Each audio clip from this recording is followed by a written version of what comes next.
Hi, Jessica and Darren. Thank you for your patience. I have no good excuses for why I'm so far behind. Um, and then last week with the kids, and still the kids at home, it's been extra hard because I've been playing taxi during the snow and trying to keep my wife from going crazy. So take a look at this. Let me know what you think. This is the analysis on your house. I think it'll be positive for you guys based on what you paid. But as you can tell, this is your square footage right there. And that is the multiplier that we use to figure out everything else. According to this, it's two bedrooms, one bath, and we take that all into consideration when we find the comparable sales. So usually I would only look in Maple Crest and then maybe do a general view of Donaldson to see what other comparables might bring our value up or down. In this case, to get within the right range and find your specific type of house, I did have to just start with all of Donaldson. Maple Crest will only give me two sales. We do have some higher sales, but they have more bedrooms or are just not comparable for other reasons. So like the really small houses, 700, 800 square feet, will sell for a lot more per square foot. So as I'm hovering over the sales price, you'll see the price per square foot that people are getting. This one's 93 a square foot, 91, 117, 93, and 117.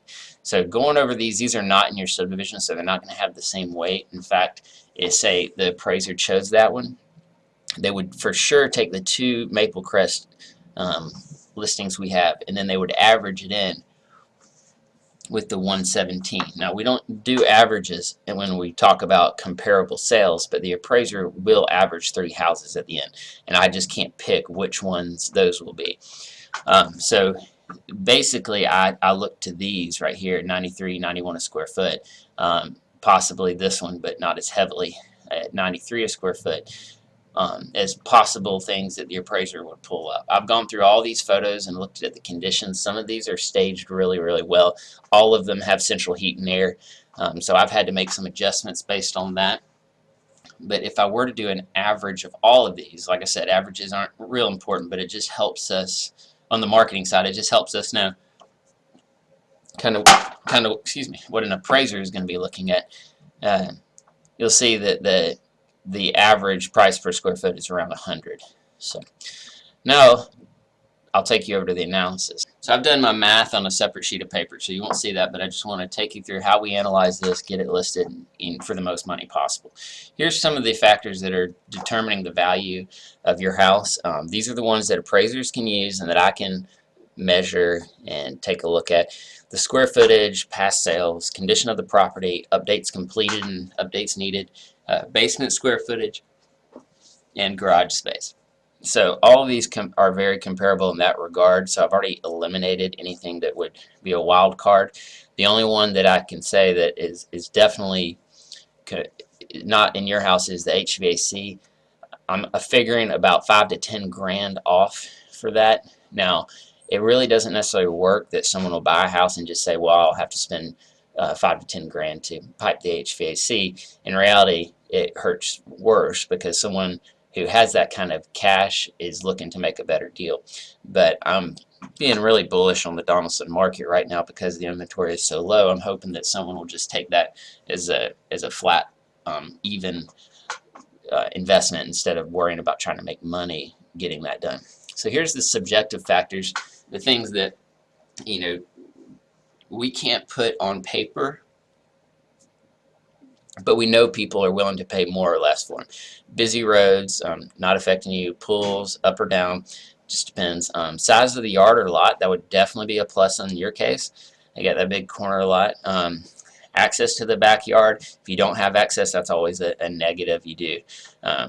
Basement's irrelevant. Any kind of storage space, it's not the storage space. We can add a value to it, but people are willing to pay more generally. And in an old neighborhood, it's kind of a wash. You're like all the other houses. So if somebody's looking at a house in your neighborhood, they're already aware that you're going to have small closets and not a lot of storage space. And outbuildings, I've seen outbuildings bring the house down because of the quality, and I've seen them just help a little bit. And then new home competition. We're not worried about new home competition here in Donaldson. So first thing I want to do is make sure you're grounded real heavily in reality. That is, I'm going to plant you in the most straightforward way to tell you what your house is worth. Now, I know you paid 103. If I take those lower comps, 3 of them, 2 of them are in your neighborhood, you're looking at about $94 a square foot.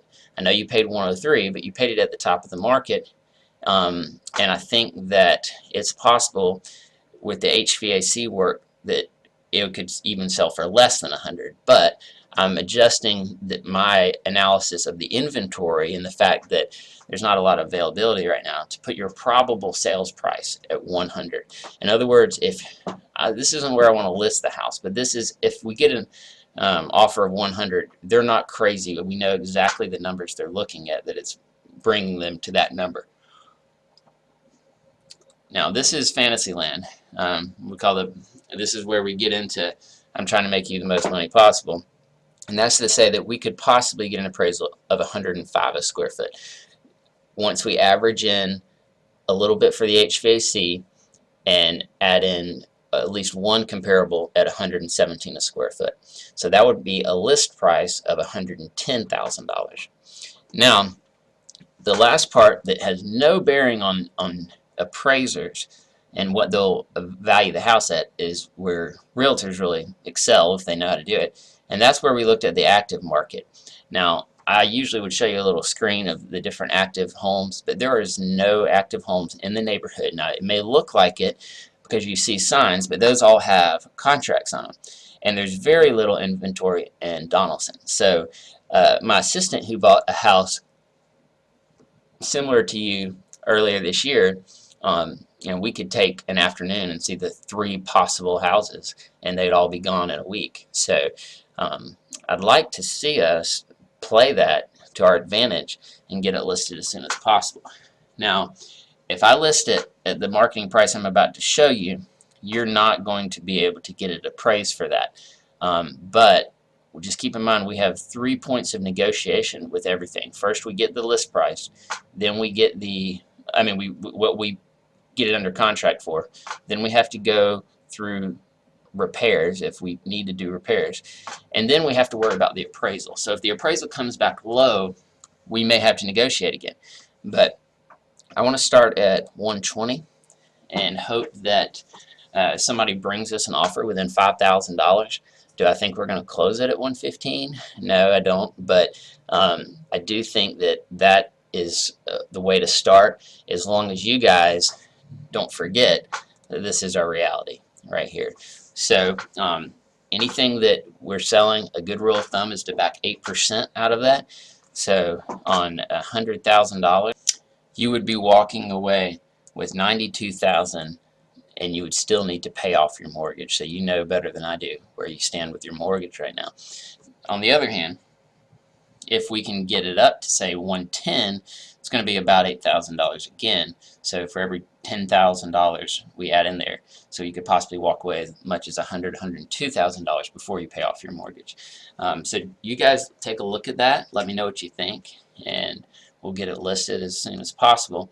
As for the punch items and things like that, I'm going to email you those. I have done this based on you just kind of cleaning up and keeping the house staged, because I feel like that a lot of the things you need to do are not going to be a good return on your investment. The HVAC probably would be, but I don't know if you have the cash out of pocket to do that. But a lot of the things like painting and things like that may not help. Basically, it might be better off just to get people in there. If our feedback is that, hey, I like the house, but it needs this and needs that, then we can pull it off the market and address those things. But we just have to listen to feedback. A lot of times I have clients who say they'll listen to feedback, but they're very personally attached to their home, and they take a lot of those things as insults rather than positive ways of understanding that we've got to change some things. So I'll put that in a list, and I will email you that along with this market analysis. Thank you.